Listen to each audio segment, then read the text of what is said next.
okay, now I know what I actually want to do. Let's say that I want to be, I don't know, a graphic designer instead of working as an investment banker.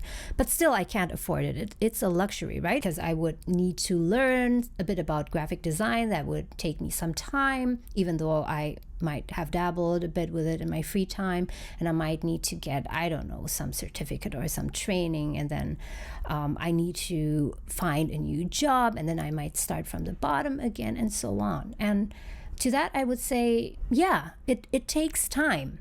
It's not something that happens overnight. It's not like, okay, I don't like my job. Tomorrow I'll hand in my resignation and then I'll just leave it and then I'll work on my new thing, right? No, it's not like that at all. So I think those people who have these fears and these naysayers about career change, they think that if you change your career, you just leave everything behind and you just let go of all your responsibilities, right? And then you go do whatever you want. But that's not the case. Of course, you need to have a solid plan. And how solid the plan has to be will, for one, depend on your risk appetite, your risk tolerance, meaning how far you are able to take risk and willing to deal with risk and the consequences. But on the other hand, of course, it will depend on your particular financial situation and whether or not you have dependents. Like, for example, if you have saved up a lot of money, you have a lot of investments, then you can afford to take a bit more risk because you have this backup, right? And on the other hand, if you have dependents, if you have kids, if they're still small, then of course you have more to think about, you have more to consider.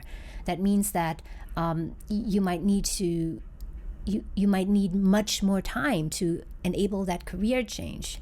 So for a single person, who doesn't have any responsibilities at all, it could mean, if they wanted to change careers, that they just hand in their resignation and then they stop 2 weeks from now and they go on a vacation for 6 months and then figure it out later, right? They can't afford it because they're just responsible for themselves. But if you have a family, if you have dependents, whether that's your kids or your parents, then yeah, it will take you longer.